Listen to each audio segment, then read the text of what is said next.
చోటు జింక లంబూ జింకకి చిన్న తమ్ముడు. ఒకరోజు పొద్దున్నే లంబూ జింక నిద్రలేచి చూస్తే అది ఒక్కటే గుహలో నిద్రపోతున్నట్టుగా దానికర్థమైంది.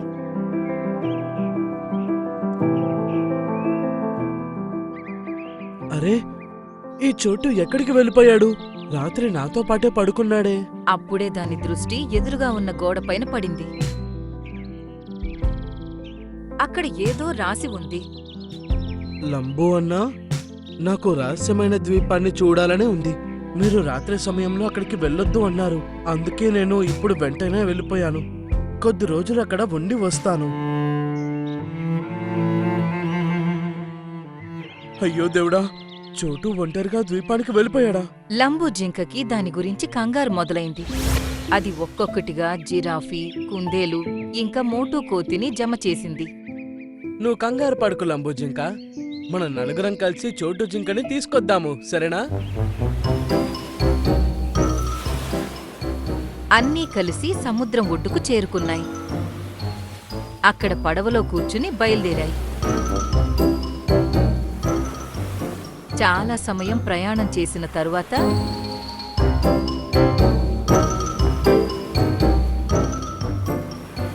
వాటికి ఒక ద్వీపం కనిపించింది.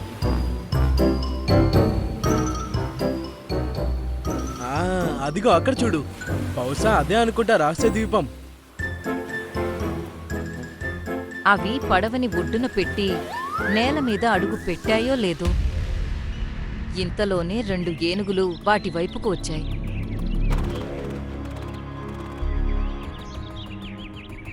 అరే, రెండు ఏనుగులు. ఇవి మన మీద దాడి చేయవు కదా?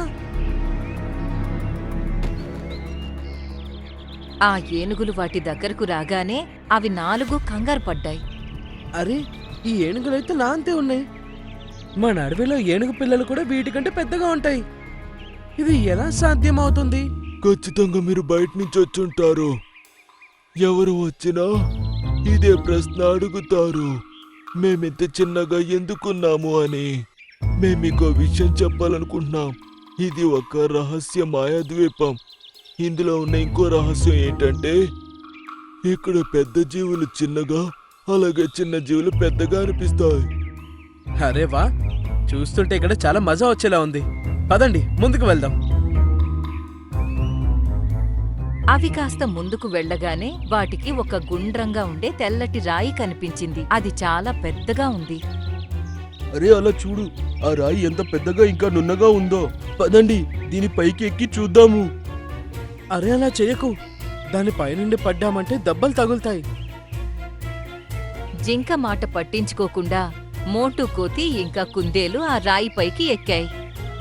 కాని అవి దాని మధ్యలోకి చేరుకున్న వెంటనే ఆ రాయికి పగులు ఏర్పడింది. అరే, ఇదేదో వింతగా ఉంది.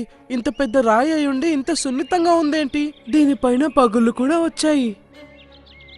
అప్పుడే వాటికి ఒక పెద్ద పిచ్చుక వాళ్ళ వైపుకి వస్తూ ఉన్నట్టు కనిపించింది. అయ్య బాబోయ్, ఇది రాయి కాదు, ఒక గుడ్డు. ఇది ఆ పిచ్చుక గుడ్డు. అందుకే అది మన వైపు కోపంగా వస్తుంది. మీరు తన గుడ్డు పగలు కొట్టడం తను చూసింది. త్వరగా కిందకి దిగండి. జింక మాట విని ఆ 2 వెంటనే గుడ్డు మీద నుంచి కిందకు దిగాయి. ఆ 4 అక్కడి నుంచి పారిపోయాయి. కాని ఆ పిచ్చుక వాటి దగ్గరికి నేరుగా వాటి తలపైకి వచ్చింది. అయ్య బాబోయ్, ఇంత పెద్ద పిచ్చుక! ఇది రాబందు కన్నా పెద్దగా ఉంది. నేనెప్పుడు అనుకోలేదు ఒక జిరాఫ్ అయ్యుండి ఒక పిచ్చుక నుండి తప్పించుకొని పారిపోతానని. చాలాసేపు పరిగెత్తిన తరువాత ఆ 4 ఒక గుహలోకి వెళ్ళాయి.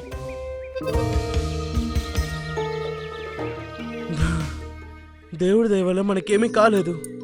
అది సరే, కాని ఇంతకీ గుహ ఎవరిది? ఇంత చిన్న గుహ అంటే ఒక కుందేలుదా అయి ఉంటుంది. అప్పుడే సింహం గర్జించిన శబ్దం వినిపించింది. అరే, కష్టపడి పిచ్చుక నుండి తప్పించుకుంటే మనం సింహం చేతికి చిక్కామేంటి? ఇంకా మనల్ని ఎవరు కాపాడలేరు. మీరున్నది సింహం గుహలోనే. అన్నీ ఆ శబ్దం వైపు చూశాయి. అక్కడ్నుండి ఒక సింహం వచ్చింది. కానీ ఇందులో భయపడ్డానికి ఏముందని? నేనేమైనా ప్రమాదకరమైన జంతువును కాదు కదా మిమ్మల్ని చంపి తినడానికి. సింహం వాటి ముందుకు రాగానే అవి ఏం చూశాయంటే సింహం కుందేలు కన్నా చిన్నగా ఉంది. అప్పుడు జిరాఫీ లంబూ జింక చెవిలో ఇలా అంది. మన అడవిలో అయితే అడవి పిల్లలు కూడా సింహం కన్నా పెద్దగా ఉంటాయి. బహుశా చిన్నప్పుడు వాళ్ళమ్మ కాంప్లైంట్ తాగిపించలేదనుకుంటా. మీరు చూడ్డానికి సామాన్యంగా ఉన్నారు. బహుశా మీరు వేరే ద్వీపం నుండి వచ్చారేమో. సింహమన్న, మేము డ్రీమ్ ల్యాండ్ అడవి నుంచి మా తమ్ముడిని వెతకడానికి వచ్చాము. మీరిక్కడ నాలాగే కనిపించే చోటు జింకని చూసారా? అవును, చీమ మహారాణి ఒక జింకని తన రాజభవనంలో అతిథిలా పెట్టుకుందని విన్నాను. తను నిన్ననే బయట నుండి వచ్చాడు. అంటే ఒక చీమ ఇక్కడ రానినా? అవును, మా ద్వీపంలో అన్నిటికన్నా పెద్ద జంతువు చీమనే. అందుకే తనే మాకు రాణి. చూస్తుంటే నాకిక్కడ పిచ్చి పట్టేలా ఉంది. మీరు మమ్మల్ని చీమరాణి దగ్గరికి తీసుకెళ్ళండి. తన చోటునేమైనా చేసిందేమో. వాడు అసలే అమాయకుడు. ఇంకా ఆ 4 ఆ చిన్న సింహంతో కలిసి ఒక రాజభవనానికి వెళ్ళాయి. అయ్యో దేవుడా, ఇంత పెద్ద భవనమా? ఇంత పెద్ద భవనం ఒక చీమ కంటే నమ్మబుద్ధి కావట్లేదు.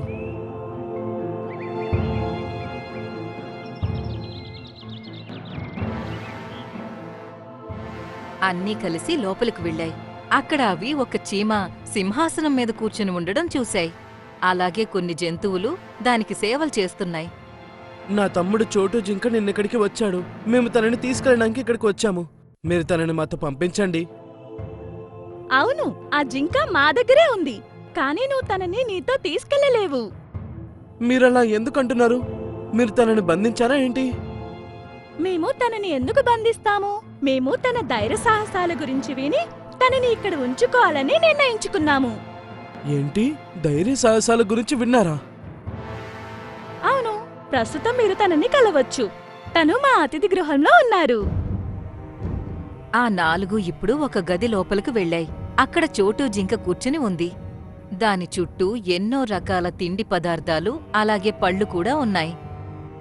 అరే లంబు అన్న, మీరు వచ్చారా? నేను మిమ్మల్ని చాలా మిస్ అయ్యాను. దాని తమ్ముడు క్షేమంగా ఉండడం చూసి లంబూ జింక సంతోషించింది. కాని దానికి కోపం కూడా వస్తుంది. నువ్వు నాకు చెప్పకుండా ఇక్కడికి ఎందుకు వచ్చావు? అలాగే ఈ జంతువులు నీకు ఇంత మర్యాద ఎందుకు చేస్తున్నారు? కాస్త నాకు చెప్తావా? చెబుతానన్నయ్య, నిజానికి నేను నిన్న ఇక్కడికి వచ్చినప్పుడు చీమరాణి వాళ్ళ సైనికులిద్దరూ నన్ను ఇక్కడికి తీసుకొచ్చారు. అప్పుడు నేను చీమరాణికి నా గురించి చెప్పాను.